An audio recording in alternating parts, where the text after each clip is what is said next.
Video games are often seen as a means of entertainment, but some consider it art. And what does art do? Art imitates life. The video game Call of Duty Black Ops 3 is an example of this. Black Ops 3 uses the theme of climate change as a main point in its futuristic world. The game extrapolates facts and predictions known to us today as its starting point and expands from there. It's set 50 years in the future, so a lot has happened to planet Earth. The first thing I'll point out here is that this game has what is called a codex.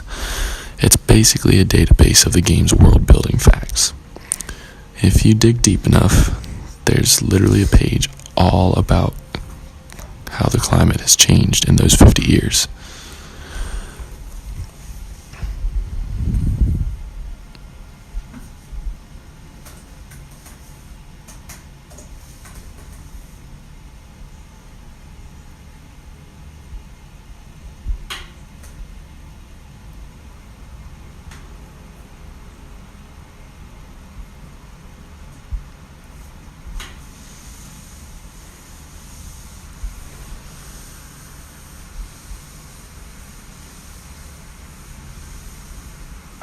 A major point that this game focuses on that is present in every mission is what is called superstorms.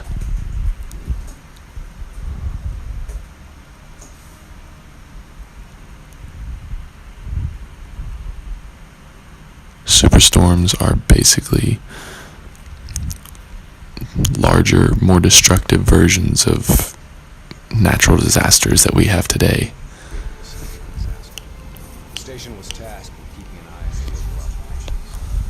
Since the wall went up and the authorities abandoned evacuation efforts, the place has been pretty much run by the dominant criminal organization, the 54 Immortals. Tell me what you got from the CIA. The data package covered the whole sordid history. Explosion at the old coalescence facility killed 300,000. Evacuation and reclamation efforts were abandoned in the wake of the superstorm. So what's so important here that the CIA has to send us in to investigate? The Immortals have known links to the CDP and its allies, weapons and tech smuggling mostly. No wonder the CIA. When the full force of the storm hits, we'll be looking at 150-mile-per-hour winds. Take this. Wouldn't want you to get blown away. Kane, moving in to scramble the 54 Immortals' communication systems. Copy that. Your first major mission takes place in Singapore, The Immortals have already breached the Black Station. They're prepping a where shipment major to transfer tsunamis the hit frequently. So much of the land is flooded, and buildings and cars are all over the place as seen here. sensitive materials fall into the Winds are so strong that you need an anchor that the man gave us in the beginning to stay on your feet at times. We're awaiting confirmation on a drone strike, but I need you to move to intercept. We have to be 100% sure. Understood. We're on our way.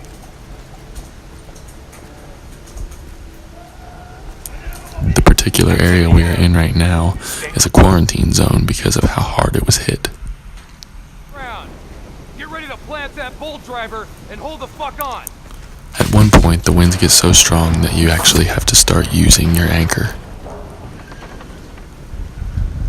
Wind's picking up. Use the bolt driver.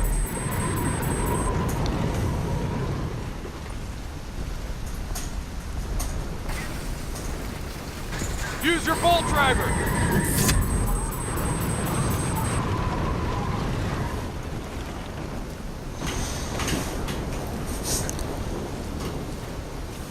Bolt driver, now! The frightening part about this is that today, there have been natural disasters that include winds of these speeds and higher.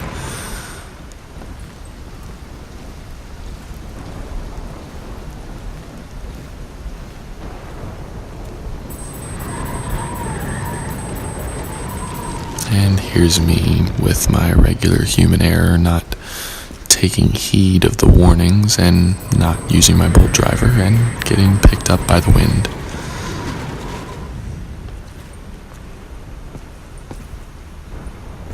We are a go on drone strike. We're live. Striking down. Negative effect. Incoming superstorm too strong.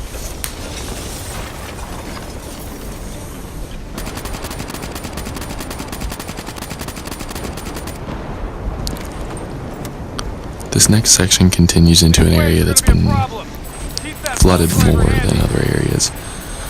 The waves that are hitting are coming off of the ocean since we're getting closer to it. And story-wise, we're making our way towards a port.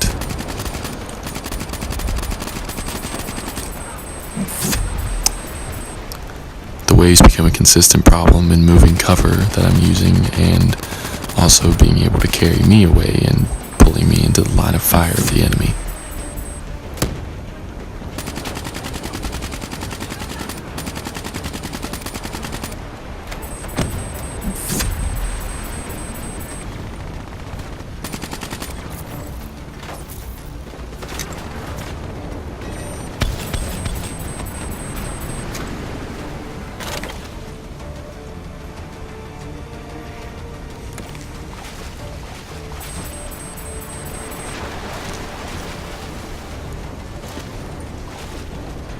Storm's getting worse. It's pushing a derelict tanker right toward you. Got it. Thanks, Kane. I'll take the upper deck. You take the lower. Ready? We've made our way to the port and we've gotten what we need off of the ship. Now we're trying to figure out a way off of this place. But the tsunami wave is coming and it's carrying a large ship, as they just said. Hang on! That ship's gonna tear up this dock like it's balsa wood. Jump to the boat, go! Go now! Waves this large aren't impossible. There have been recorded mega tsunamis in our history at this moment that have had waves larger than this. There's a subway tunnel up ahead. It'll take you right Most of the time these mega tsunamis are caused by something extremely large being dropped into the water, either from an avalanche or volcanic eruptions. But eventually Stop! they could become naturally occurring. Now, as much of Singapore is flooded, it only makes sense that the subways are too. All of the effects of this climate change, and one of those is the infrastructure being completely destroyed. We're already getting word that intel detailing precise weaknesses in our allies' troop strength has been leaked to the CP. This will inevitably lead to heavy losses on our side. We need to put a lid on this. Understood.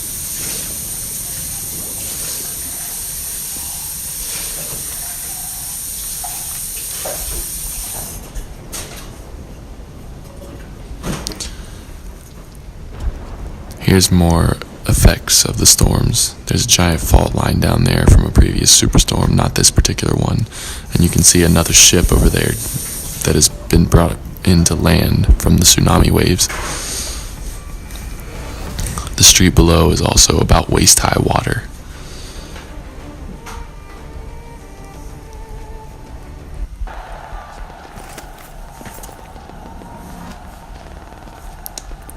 The next section of the game takes us into Egypt, primarily Cairo. A lot of the cities are practically buried thanks to the super sandstorms that frequently hit the area. Because most cities are now buried, the population has relocated to Cairo, where the humongous skyscrapers seen here have been built to house the population. Many of these small units you see moving are people's homes or businesses. Sometimes both.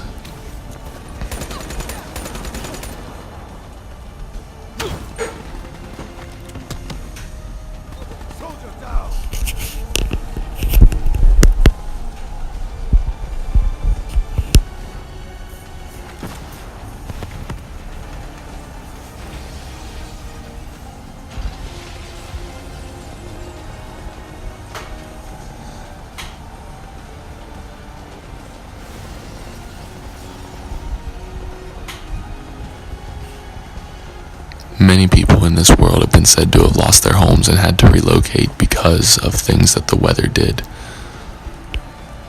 The climate change has affected everyone globally.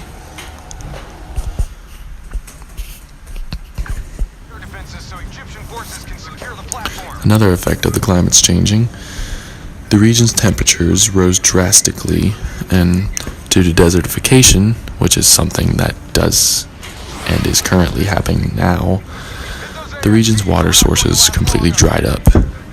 The only source of water is through giant oil rig-like machines like this one called aquifers that drill way down underneath the bedrock to find deeper water sources. They then bring the water up and purify it and get it ready for distribution, and then everyone would have to come to them to get their water.